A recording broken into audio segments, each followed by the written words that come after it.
What is it about wines made from the mountainside of an active volcano that capture the imagination? How do you get the most out of a visit to Sicily, especially as a wine lover? And why is Nerello Mascalese a grape and wine you should try, especially if you love Pinot Noir? Well, tonight you're going to get those tips and stories with our guest, whom I'll introduce momentarily. If you're watching this video on the replay, please get into the comments and type the word replay. I want to hear from you. Let me know where you're logging in from, what the weather's like, what's in your glass, and of course, if you're here with me on the live stream, I want to hear from you. I'm Natalie McLean, and you've just joined one of the most passionate groups of wine lovers who gather every Wednesday at 7 p.m. Eastern to talk to the most interesting people in the world of wine. Now, this is the first time I'm live streaming this conversation, but it is based on a recording for my podcast, Unreserved Wine Talk. Nonetheless, I will be here live with you in the comments, so get in there. Let me know what questions you have or tips, stories you're enjoying, and I'll be responding to you, as I say, in real time. Now, just before we introduce our guest, let me say that 3 of you are going to win a copy of his terrific book, which we're going to talk about. All you have to do is email me at natalie@nataliemclean.com and let me know that you'd like to win a copy. I'll choose 3 people randomly from those who contact me. All right, back to our guest. Ben Spencer is the director of the Etna Wine School and an award-winning author of the New Wines of Mount Etna, which the New York Times describes as excellent armchair traveling. In addition to holding a WSET diploma, Ben is a journalist, wine judge, and a professional winemaker with 2 decades experience working with artisan and internationally traded wine brands in California and Italy. And he joins us now from his home in Mount Etna. Welcome, Ben. We're so glad you could join us. Thank you very much. It's great to be here. And I understand the volcano is active as we speak? Yeah, we've had quite an active few days. On Monday we had an enormous eruption. It started out with a single crater emitting a little bit of steam, and then some earthquakes, and then some ash, and then very quickly escalated to something quite massive. It caught the world by storm. A lot of newspapers published front page articles and photos of the eruption, and we're still seeing a little bit of electromagnetic activity. 3 vents are currently steaming, big bright white columns into the blue sky. And so if for any reason we have any delays in our connection here, it's probably because of the activity that's happening on the volcano. And this happens pretty regularly. And if you need to run for your life, we understand. Okay. No, it's a very, very, very lazy lava over here. Okay. Well, that's the best kind then. It allows you to get out alive. Exactly. Okay. So, and don't mind me, there are slight pauses in our transmission right now. So if I sort of pause and I'm staring at you even though you've finished, it's not to be awkward. It's that there's some pauses going on. No problem. I understand. Okay. All right. So you began your wine journey far from Sicily, in upstate New York, and then later became a winemaker in California before moving to Mount Etna. So tell us about your first visit to Sicily back in 2007. Yeah, it was quite eye-opening. I was on my first wedding anniversary. My wife was born and raised here, and we decided to come here for a vacation, 10 to 14 days or so. We hadn't really planned a return trip at the time, but it was very eye-opening, not only the cultural aspect, but also the food, the wine, just the feeling of living or spending time on an island with one of the largest, actually the largest active volcano in Europe right on your doorstep. So I was quite impressed, and it left a lasting mark in my heart and also in my mind. And I knew very quickly that we would end up living here. What was it about the culture that surprised you most? You know how a lot of people say that there are places that they move to because the weather suits their clothes? Well, Etna really and Sicily really is a place that suits my my lifestyle, my sense of pace. I really love the day in, day out, slow approach to life. You work so that you can live. You don't live to work. And there are pauses during the day that allow you to do that. People don't ask you what your job is necessarily. They ask you what you had to eat, or how you're doing, or what you've been up to. And so there's a really interesting difference there with respect to big cities, especially in Western culture, and the many places that I've lived. So this really suited my my sense of pace, my sense of lifestyle, and I've been here for 13 years now. Wow, that reminds me of when I go back home to Cape Breton, Nova Scotia. It's all about family and, you know, where are your parents from or whatever. It's not about what you do in terms of defining you or what's of interest to other people. So Right. I love that. Yeah. Now, your first taste of an Etna wine was, if I'm correct, a nameless bulk white wine served to you at a seaside restaurant. Where were you? What was it? And why was it so nondescript? Yeah, it's a great question. Yeah, my first sip of Etna wine in Sicily, that is, was just up the street from a town called Riposto. It was on the seaside. It was at an ostello, sort of a hostel with a restaurant, and we just asked for the local wine, and the proprietor brought out a carafe. It was very yellow to orange, which, I mean, today would be fantastic and exciting because of the orange wine culture and craze. But to me, it was a little confusing, having worked in the California wine business for 5 years at that point.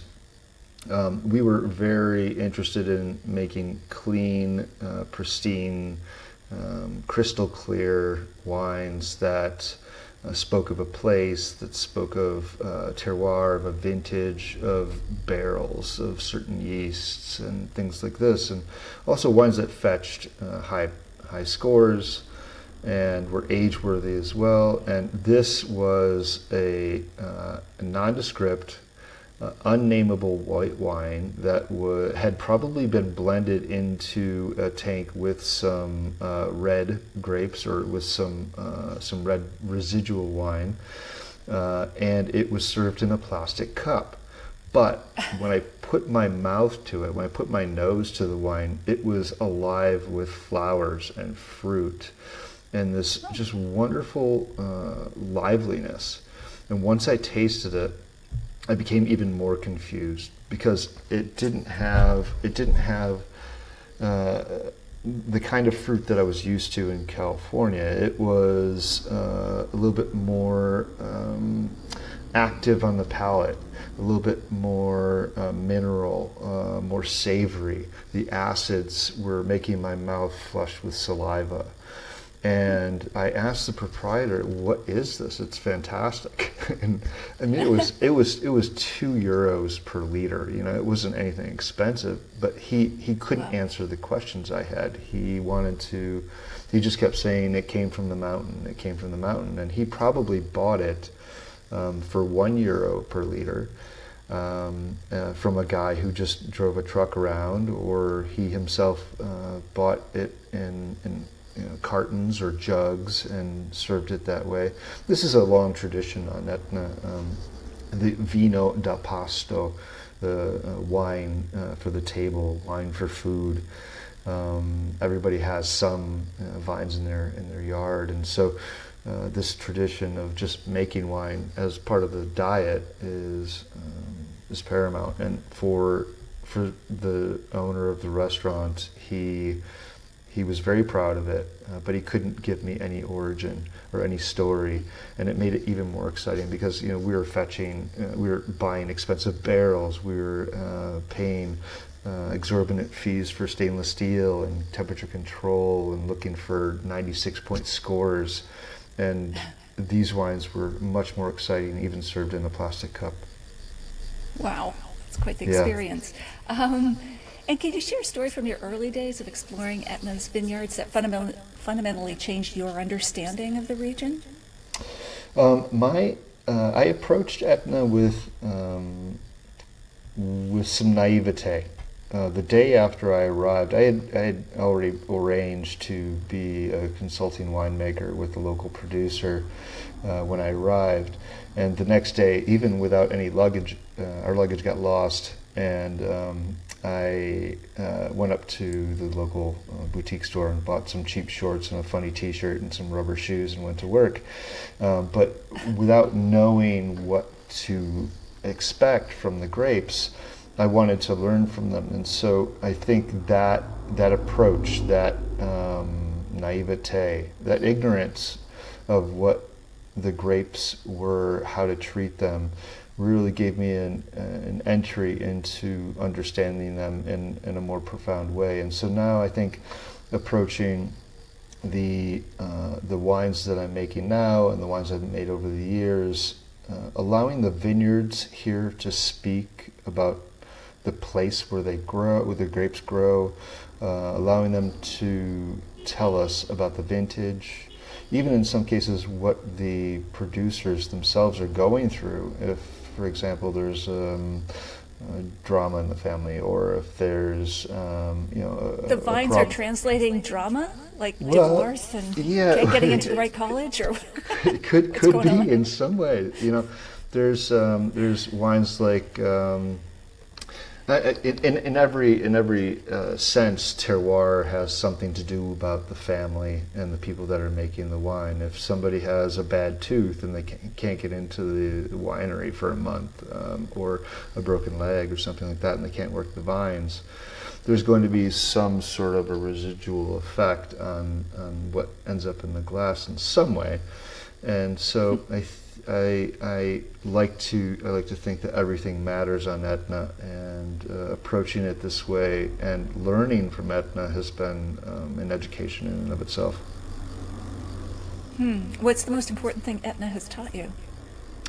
To be patient, to watch, to listen, to learn from what's happening here, and to learn from everybody, because everybody has a different take on what's happening here now. There are the naturalists, there's the minimalists, there's the producers who invest everything in making certain kinds of wines, or using certain kinds of barrels or amphora, and so everybody has a different take on what the trajectory of these wines can be, which makes it super exciting and a lot of fun, because it reignites our interest in wine in a way, because Etna really always moves outside of what we expect it to be in the glass. We see a white wine, but all of a sudden there's white jasmine and orange flower together in the same field, and there's this juicy fruit and salinity and savory herbs and a saltiness, and you get some repeated elements, but every place and every person has a story to tell in the wines that they're making. And I think paying attention to this and not coming in with expectations and expecting something, rather approaching it with some acceptance, and helping the producers maybe get to a point where they're communicating these unique differences, I think is a unique opportunity. It's a lot of fun, but it also invites all of us as consumers into the fold and into the experience in defining what Etna is, as these wines continue to make themselves seen in the marketplace. So consumers have a lot of say in this moment and what Etna will become in the next generation. I think that's exciting. Yeah, absolutely. So you mentioned you've launched your own label. What is it, and what are you making? Well, I'm consulting with one winery right now. It's called Punto Cieco, and that translates as blind spot. And it's an American family that fell in love with Etna over a glass of wine, and came over here and found a beautiful property at the confines of the Etna DOC at 850, between 850 to 900 meters above sea level. And it's been a restoration project the entire last 3 years, but we've been making just a few bottles here and there, and just more or less giving them to friends because the quantities are so low. But we expect in the next few years that with a new winery and with some more plantings, we're going to be releasing the wines more widely, and they're already attracting some attention. But I made wine in California for about a 600,000 to 700,000 bottle winery on the central coast of California for about 10 years, and also worked with incubating other small wineries.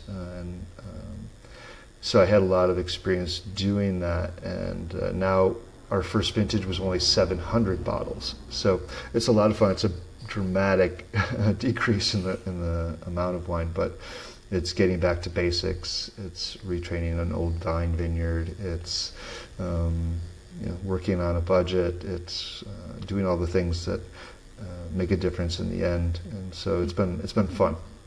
Excellent. And what's the biggest difference between winemaking in California and Etna? I mean, different terroirs, different grapes, but is there anything else that stands out to you? This is a good question. It brings up a fun story. When I first started making wine in California, the winemaker sat down with the entire team, and we were going over some barrel samples and trying to come up with a blend for some of the wines that we were making. And it was a Bordeaux blend.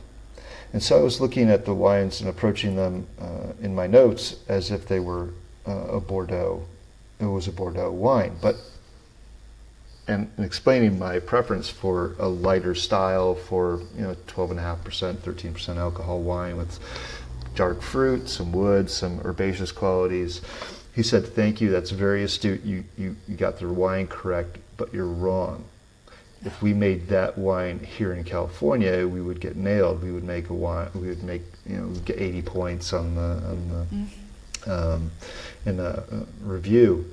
What we're looking for is more opulence. We're looking for more oak. We're looking for body. We're looking for alcohol. We're looking for intensity of fruit. So the wines from each place can be uniquely different based on their tradition, based on their histories.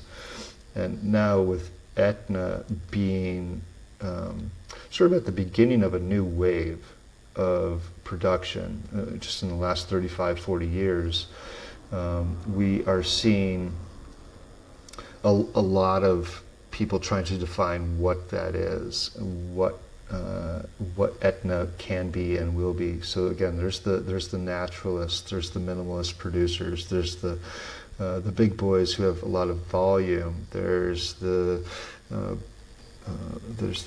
people who are using amphora and or glass or cement, and so all these little tools and of the trade really have an effect on the wines. So going back to the original question, what's the difference? California had sort of established itself in the 60s, 70s, 80s as a benchmark place for making wine, and Etna is now in that phase. And so we'll see here, I think pretty quickly, probably in the next generation, what Etna will become. And it's a very exciting moment to be here, to see that, to taste that on a regular basis. What do you think it'll become? I think it'll be a study of the different elevations, of the different soil types, of the different contrada, or the different districts where the wines are being made. But also, Etna is a 10,000 foot tall cone, so there's a lot of different aspects to mountain wind, to sunlight, to the sea breezes, to old soils, young soils. And so there's a lot of things happening. So I think Etna will become a benchmark for variety, for exciting wines made from Caricante, the white grape variety here, and also Nerello Muscalese, the red grape, which is made into sparkling wines, rosés, and red wines quite successfully. So we're going to see a lot of variety and a lot of exciting things coming out of Etna. And I'm happy to be here just to experience that. To be part of it. So you've mentioned elevation, of course, the 10,000-foot volcano. Where are vines planted? What's the viable range? What's too high and what's too low? Yeah. So generally, the Etna DOC, you can find that at mid-slope from the north slope to the east to the south in a semicircle wrapping around and not connecting on the west. So between 400 meters and about 1,000 meters above sea level. So right at that mid-slope sweet spot where you have rain, you have sunlight, where phylloxera is more or less non-existent, and also where the tradition of winemaking was still present 20 years after World War II when they actually wrote the DOC laws. This sweet spot at mid-slope of Etna, you do see vines outside of that zone. You do see vines very successfully producing wines up to even 1,300 meters above sea level on the south slope and on the north as well. But those vines are not included in the DOC yet. There may be some changes to the shape and largesse of the dock, but we'll see how that changes. We currently have only about maybe 1,700 hectares, or about 2,600 acres planted, but we have tens of thousands of acres still available for planting. So there's a lot of space to grow.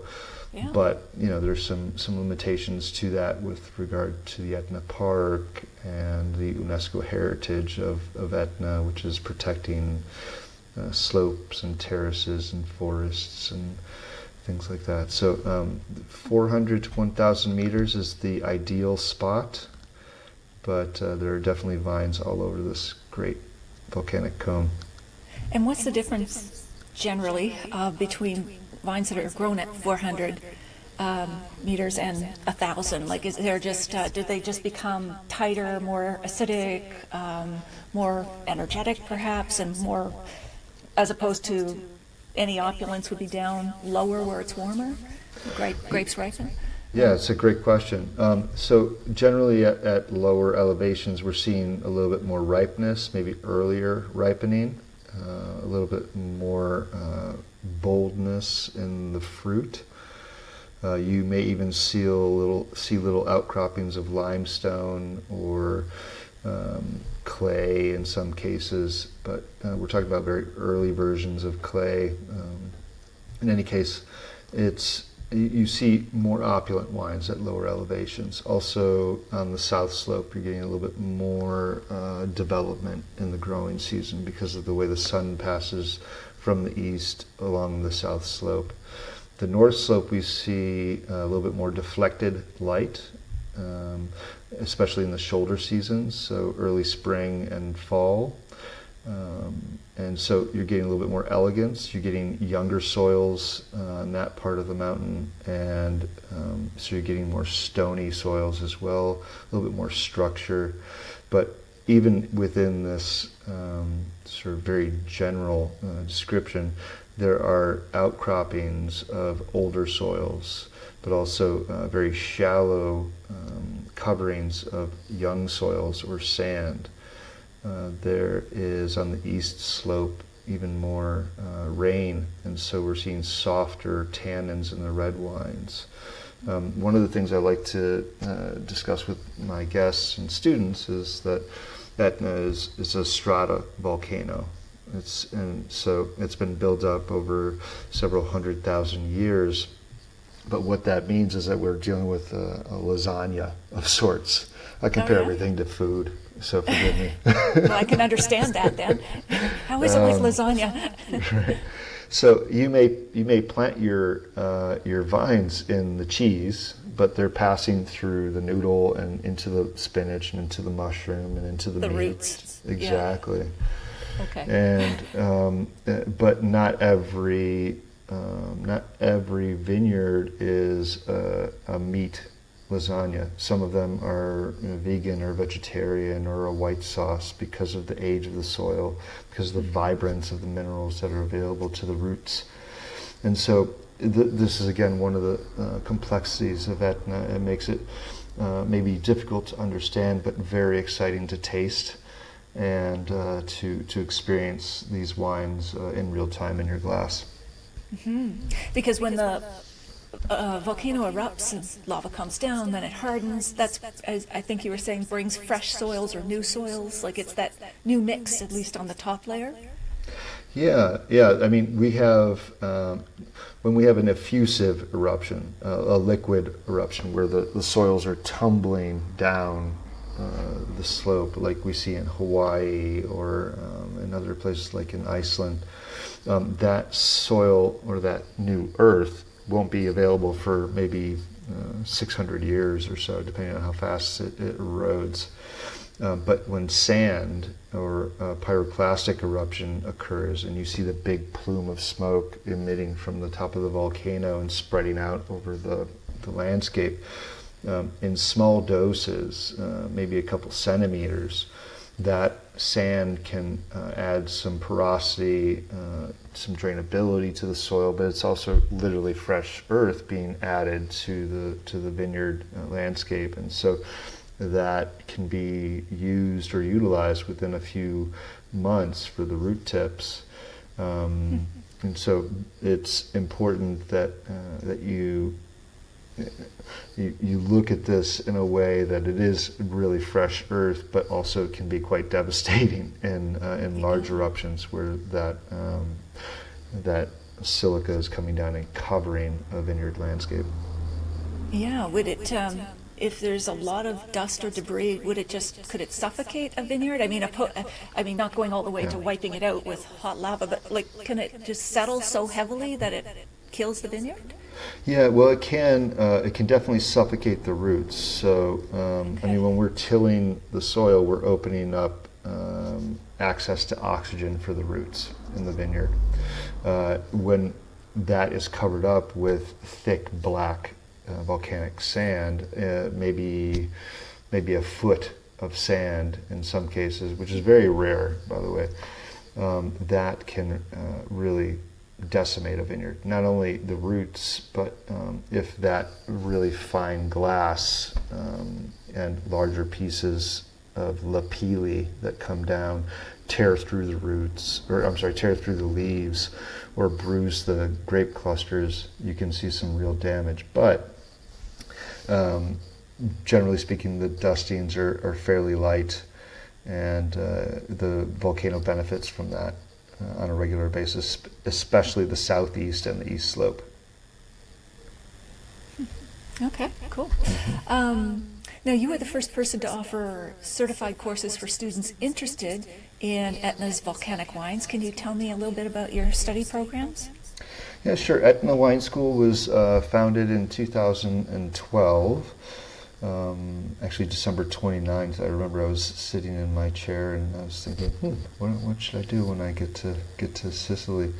And in any case, I started very quickly when I arrived here, studying the mountain, meeting the producers, looking at the contours of everything. And so I started doing lectures, and those lectures are now accessible to students in several forms, either in person through winery experiences or tours in which Etna, the entire volcano, becomes the campus.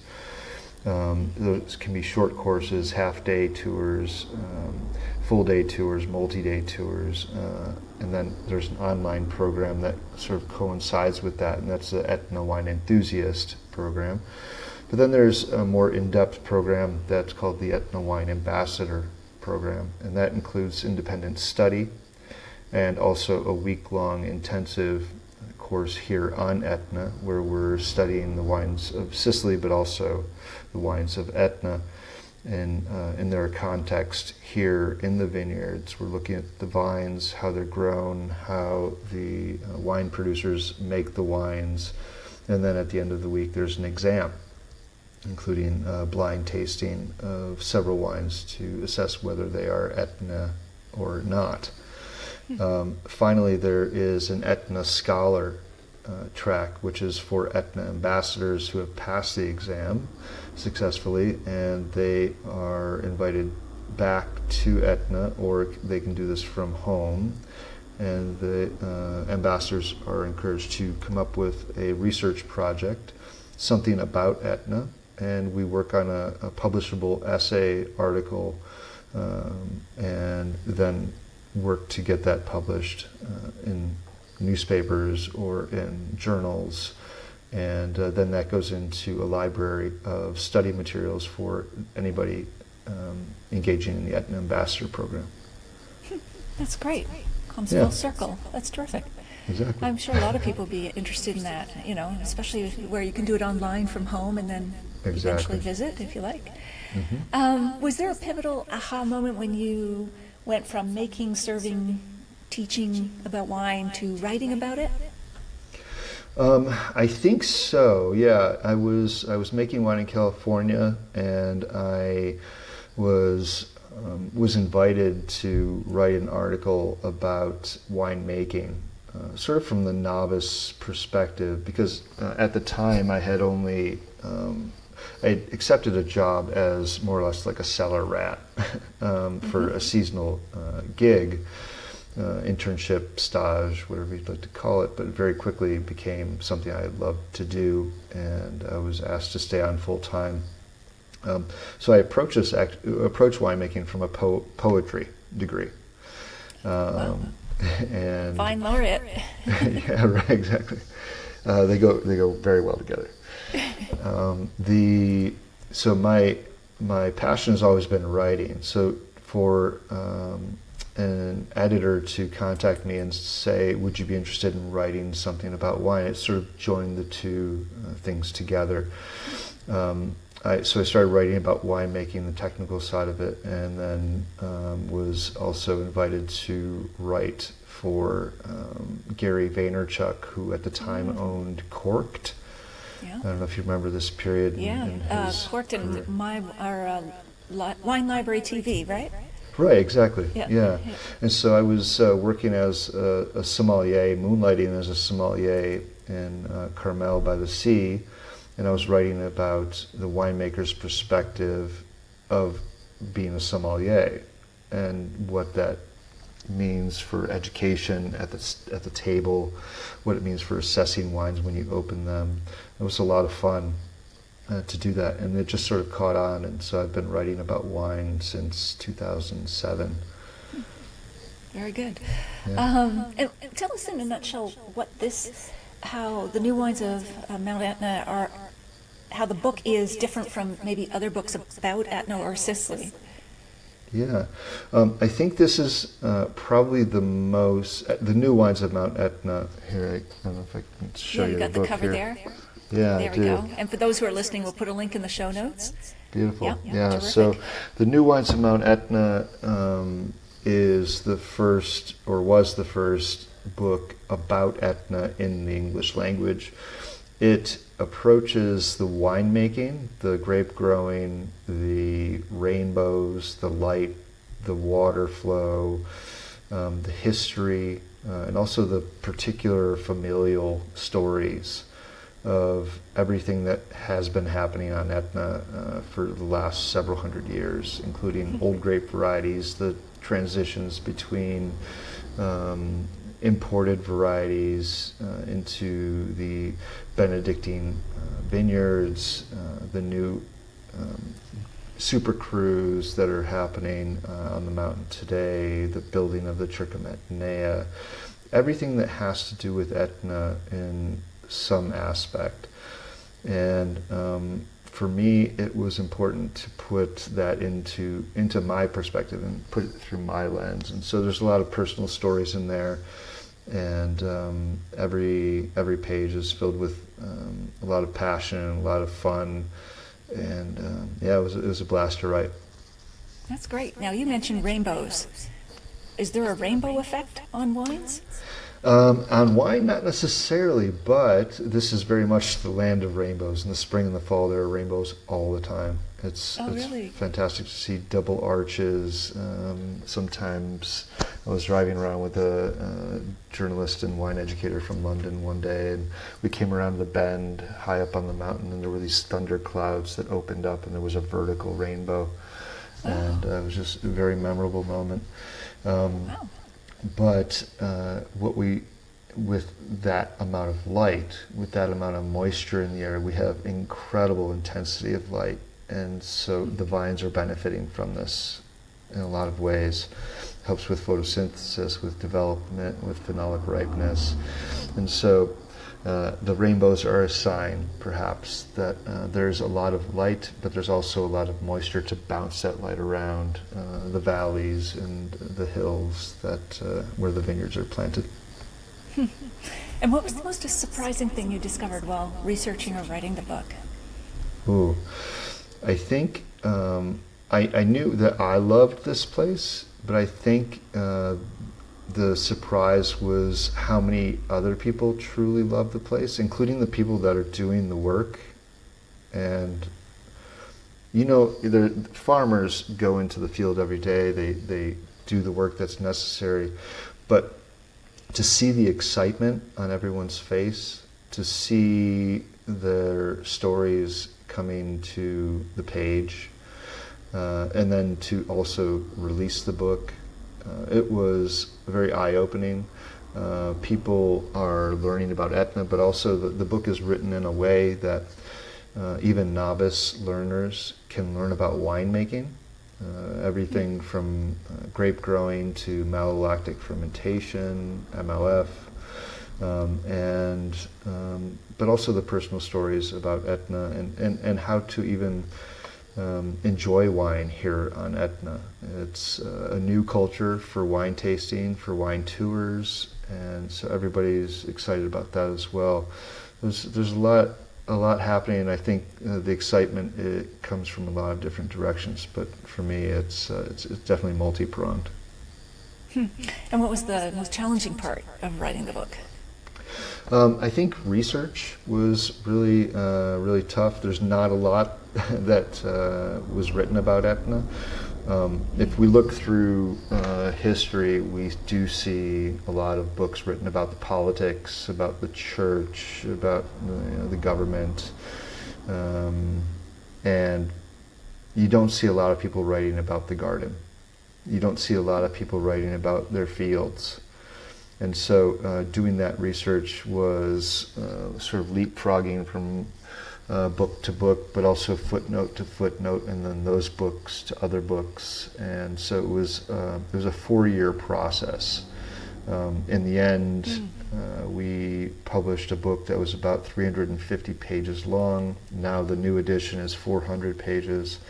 But I had to cut 200 pages out of it because there was just so much information that I was able to find in doing the research. Wow. And you've mentioned some of the characters and people who shaped Etna's wine scene. Share with us maybe one particular person, character who stands out because they're colorful or emblematic of Etna's wine scene, or however you want to pick that person. That's a great question. There's a lot of people. I think of a friend. His name is Fabio Costantino.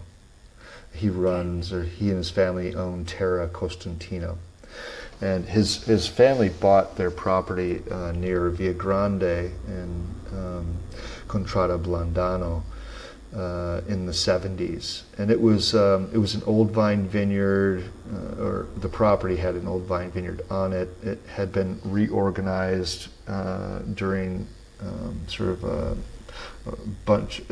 a period of rural flight when the EU was giving subsidies to farmers to make farming easier. So the old Albarelli vineyard that was usually 10,000 vines per hectare was reduced to maybe 8,000 vines per hectare to make it easy for them to run tractor through. But it was a family home, and so he grew up running through these fields and seeing the black grapes growing next to the white grapes, and the butterflies, fluttering through the grasses, and the olive trees growing next to the pear trees and the cherries. And then the history, they have an old palmetto on the property. And in 2015, when they decided to build a new winery, they excavated part of the vineyard and cut into the hillside. And in that process, they revealed 60,000 years of that lasagna, the stratification of Etna, which he very joyously left some of these openings so you could see that, but also to humidify the cellar naturally, to keep the cellar cool naturally. And I was just there a few days ago with some wine students, and you can see in his eyes the excitement that he probably had as a kid, just explaining why he left the walls exposed to the under part of Etna, and where you can see the spongy lava where it burned the earth, and you have a layer of terracotta, and what that rock meant. And oh, look, there's a root coming down through the soil. Can you see the root? And so to see somebody who's grown up in it, who does the work, who's done an exceptional job in making wine, so excited about what's happening on Etna, and so excited about his family farm, is exceptional. His roots run deep as well. So I love your description of Mount Etna. You describe it as a steaming, malformed pyramid and a mountain transfixed by evolution. You want to say more about that? Well, it really is exactly that. If you sit back, especially in the afternoon, and look at the hillside as the sun beats down, maybe at an angle, the golden hour, you can see the ferocity of the mountain. You can see the benevolence of the mountain. You can see how fertile the soils and sands are. We can see the wild Scotch broom, we call Genestra here, breaking up the rock in lava flows that are a few hundred years old, while the black earth of the 1981 lava flow is still very lunar.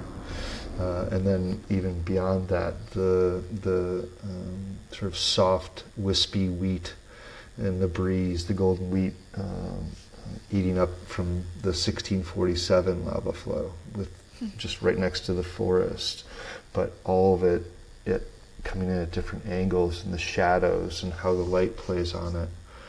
And it does come from this ferocious place that where we live, the magma chamber below us, but it's incredibly beautiful.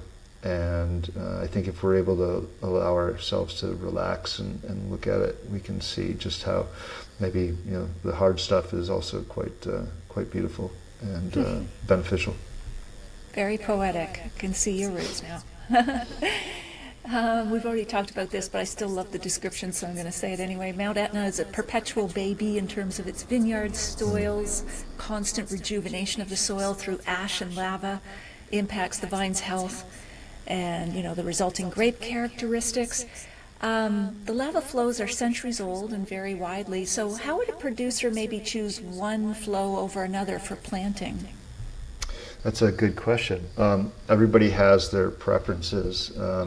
Sometimes it's a simple budgetary decision or a farming decision, whether to take over an old vine vineyard or to buy something and replant new vines, whether you want to face the contours of the mountain, or if you want to ease into it with a tractor or some sort of mechanized labor.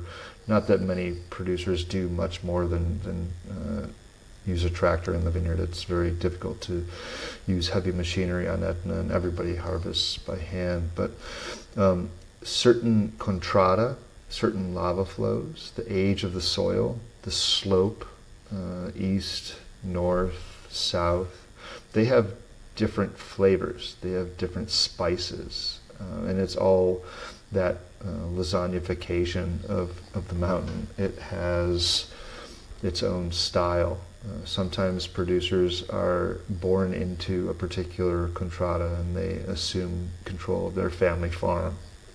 But when investing apart from that, when purchasing or leasing land, you typically find wineries going for flavor over quantity, but quantity will still be part of the consideration, and Sure. so I think it's a mix.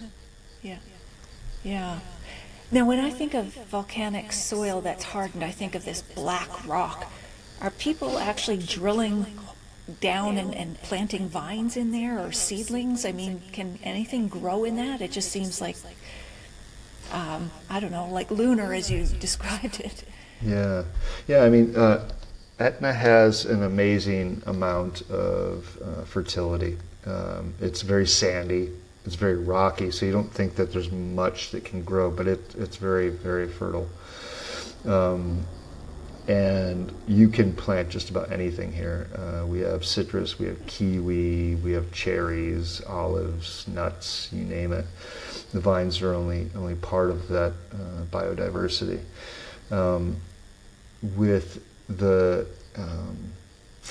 With the actual farming of the soil, with the farming of the land, you can just put a stake or put a grafted vine, a selection, a sale, a cutting from your own vineyard into the earth and try to grow it. What it taps into will sort of define what that vine will be. With most vineyards today, what we're seeing is some excavation to make the subsoil a little bit softer, a little bit more easily, all the nutrients more easily accessible to the roots. And so we're seeing a lot of excavators, we're seeing a lot of sifting of stones and boulders from the landscape and being piled up into towers or used for terracing and things like that. So that's a primary step. But getting into the vineyard, I myself planted a Caricante vineyard last year by hand after excavating, and you just have to literally punch a hole in the ground with a stake and twist those vines right into the soil. You pack them down and you hope for the best. Nothing is irrigated on Etna. You can irrigate the baby vines for a year or two to get them started, but most producers prefer not to. So you're literally just twisting the vines into the soil and crossing your fingers. And most of the time we see 95% of the vines take, maybe in most cases even more than that, because the soil is so fertile, and if you're planting early enough when there's rain, February, March, for example, you're getting just enough water to the root tips for them to keep going down into the soil. Wow. And how would you compare Etna wines with other volcanic wines, like from Santorini in Greece, the Canary Islands, or even Washington State? Yeah. Well, Etna's soil is very much very lively. It's younger in most cases. because Etna is continuing to spew out sand, and the volcano itself, strangely enough, there's this wonderful video that I used in some of my lectures from the European Space Agency and NASA, that over the course of 10 years they looked at Etna as the magma chamber breathes and evacuates lava. And so you do see some sedimentation, some gravitational erosion and things like that. But pause on that for a second. Lost the original question. Can we repeat that? Yeah, sure. Volcanic wines, how do they compare? Etna, Washington State, Canary Islands, Santorini? Sure. And so what we're seeing on Etna is, I think, a little bit younger, vibrant soils. In many of these other regions, you do see a lot of black sand, a lot of rock. It's accessible, but it's also been eroded. So there's the vibrancy, there's the mineral aspect, there's the tension that we feel in the wines. But I think you're just getting a little bit more of that in Etna. You're getting a little bit more of that spice that's coming from the iron in the soil as well, and the fresh silica. So I think vibrancy, freshness, also because of the elevation, the acidity in Etna's wines, because we're at 400 to 1,000 meters above sea level. And so we do see some subtle variations within these wines with respect to the other regions, like Santorini or Washington or even northern Italy.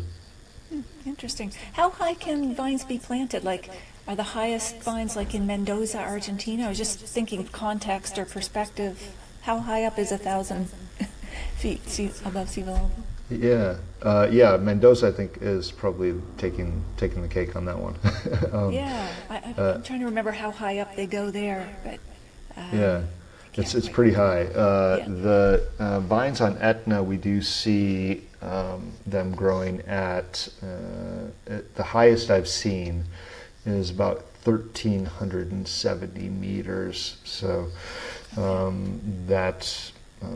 those are some very old vines that have been established for a long time, and they're up in the forest and intermixed. You have probably 17 different varieties in this one vineyard. It's pretty fantastic. So, yeah, but we'll probably see even higher elevation vineyards planted over the next generation as climate change begins to affect, especially this latitude. We're at 37.5 north latitude. So things are warm here. Things get very warm, subtropical at the sea level to alpine at the top of the mountain. So we're able to be a little bit more flexible with that, with respect to the growing. But yeah, the vines can be planted pretty high. They're very, very hardy creatures. They must be. They must be, like the people who live there. Yeah, true.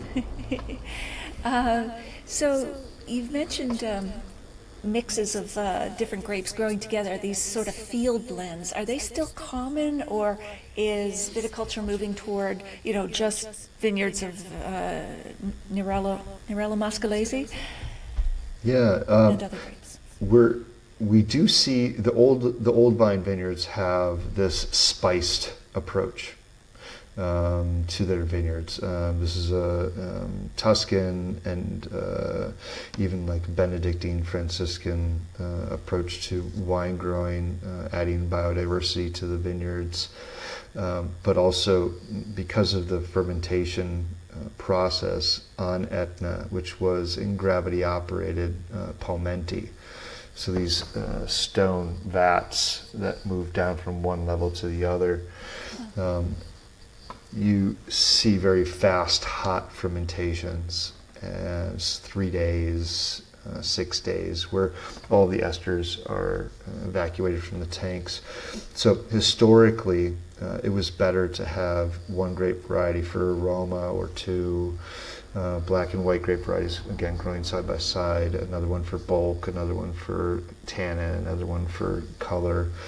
But now we're seeing a lot more monoculture in the vineyards. We're seeing single roots, stocks being grafted to single or maybe two different clones of Nerello Mascalese, or Caricante. And so this is a new future for Etna that the mountain hasn't quite seen yet, and we're eager to see what's going to happen with that. But the wines, the old vine vineyards, are probably the most exciting still, because everybody has this little spicing in their own vineyard, whether it's a couple vines of Vespaiola or Madama Bianca, or even a vine called Terribile.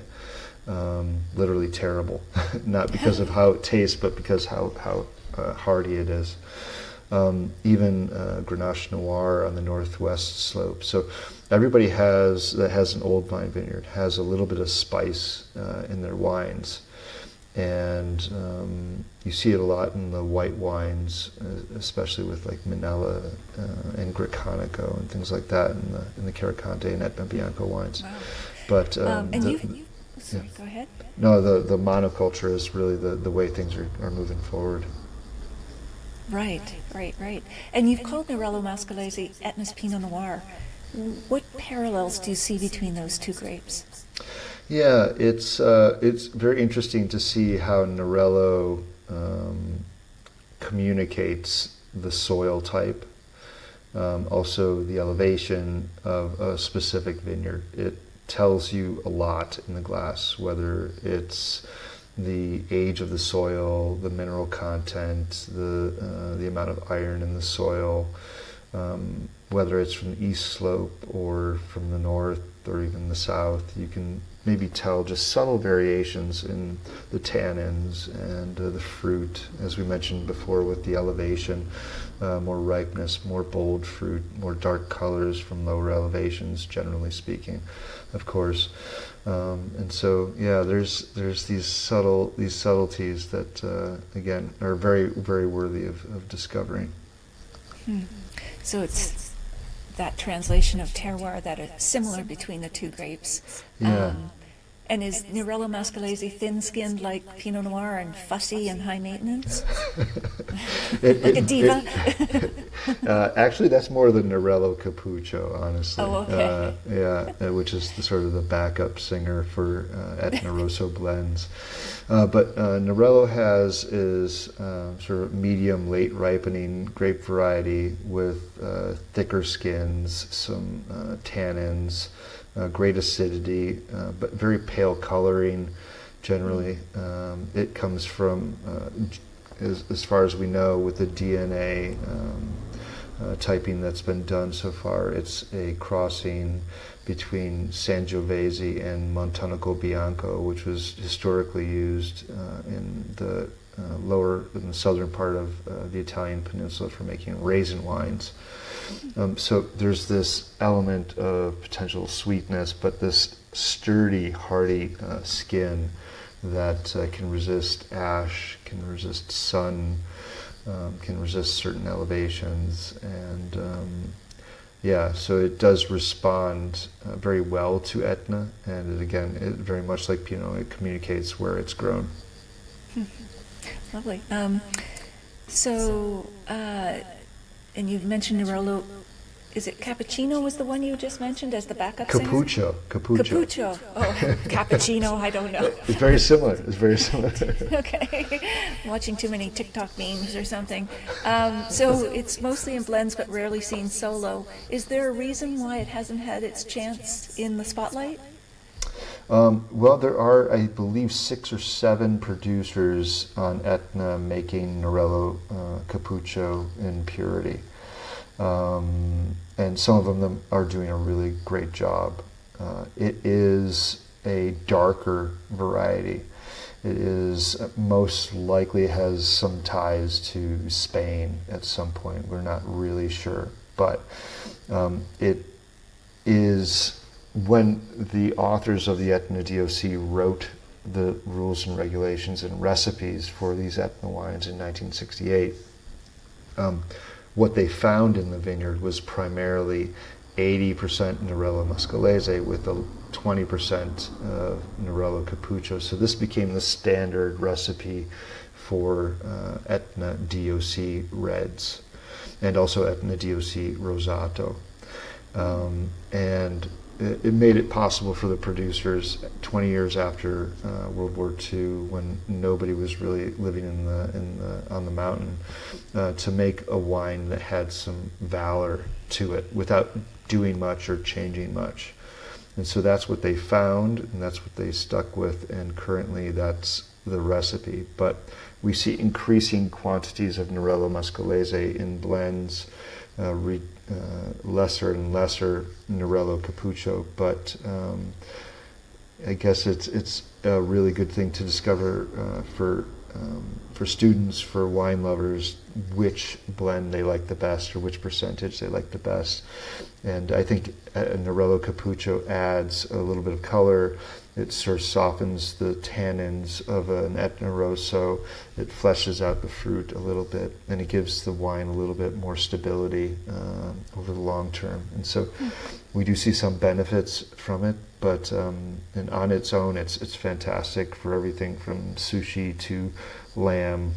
So it makes for an amazing holiday wine or a party wine where you have a number of dishes and you just want one red. Nerello Capuccio is worth finding. That's quite versatile.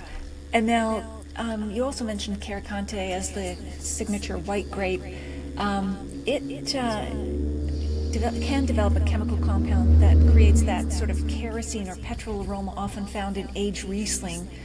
Right.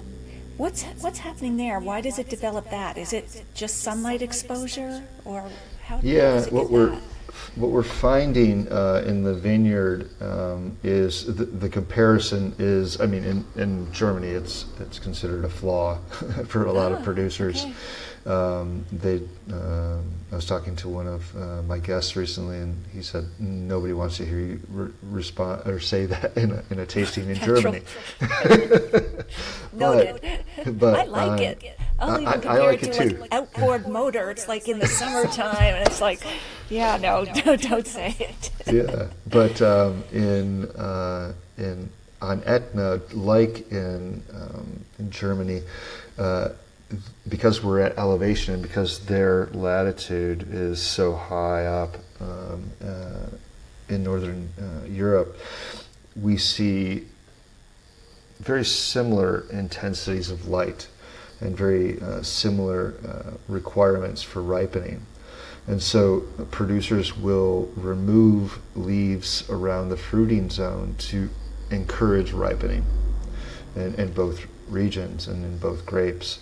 What we're finding is that if the grapes or if the fruit zone is left with leaves around it for between 60 to 90 days after fruit set, the grapes won't get sun to the point where that compound, TDN as we call it for short, it won't get fixed into the skins, and you won't get that after some bottle aging. And so producers are learning about this here on Etna, and the best wines are maybe showing an accent of that in warm vintages, but generally it's a commonality that's eschewed.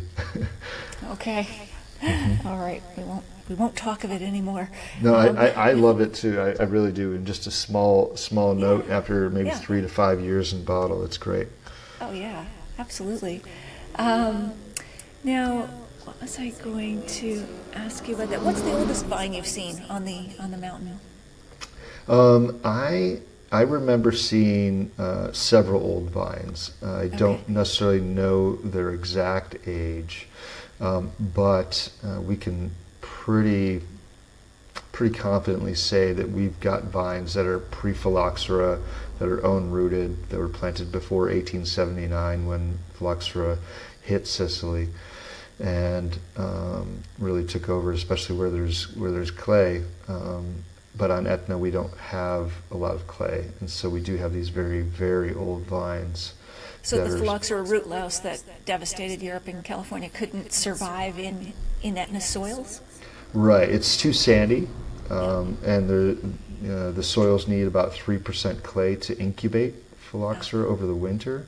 Okay. And so the soil isn't old enough to have that much clay in it, and so and there's also the snow up at elevation, and so it's just inhospitable to the Laos. But the oldest vines that I've seen are probably, strangely enough, either Nerello muscalese or possibly Minella, which is people call it like the snacking grape. It's a table grape and a wine grape. It shows up in white wines typically, the Minella Bianca. But the trunks can get really, really big. They can get really long. They look like they're prehistoric. Some of them are probably 200 years old. But I would wager the oldest vines are probably up to 220, 250 years old or so. That is incredible. Oh my goodness. Yeah. And so if people want to travel to Etna, what would be your top 2 tips to get the most out of a visit to the mountain? Yeah, well, we're seeing a lot of people coming to Etna for a number of reasons. Wine is just one of them. There's a ton of very nice hotels. They're creating a destination kind of feeling for the place. There's scuba diving, there's mountain climbing, there's spelunking in the caves on Etna, there's obviously the volcano excursions, there's sailing. But there's the wine school. Yeah, the wine school, of course, Etna Wine School. But there's also an enormous amount of great food and wine, and that part of the culture is really important. You can't do all the things around here and not eat, right? And what would be your favorite wine and food pairing? I mean, I know it's hard to choose, but like, what would be the wine and what would be the iconic food from Etna? Yeah, I would say it's pretty easily what grows together goes together. So on the east slope, we're seeing a lot of fish and white wines from Caricante. And on the north slope, we're seeing a lot of red wines and rosés paired with the local maiale or wild boar, and it's sort of a crossing of Iberico ham and wild boar, but with cheeses and pastas and things like that. For my money right now, I really, really love, I'm really excited about the Etna Spumante category. So this is classically made, so champagne method, sparkling wines made from Nerello muscalese, but also now Caricante. And some of these wines are aging on their lees in bottle for up to 10 years. And these are really just invigorating wines on the palate. They're exciting, they're to taste, with cheeses, with fish, with meats, with the local like frittata. You can have them from breakfast through lunch and dinner, and I think those are also wines worth checking out too. Oh, that sounds great. And if you could share a bottle of wine with anyone, living or dead, outside the wine industry, who would that be? Oh, well, I think, I mean, the first thing that comes to mind, I think I'd probably have a bottle with my dad. We lost him in 2018, and yeah, it'd be nice to just sit down and have a chat with him again. But there's a lot of people that I think would be great to sit down with and enjoy a glass of wine with. But from this industry in particular, we've lost a few great producers over the last few years. Giuseppe Benanti, who was the founder of Benanti.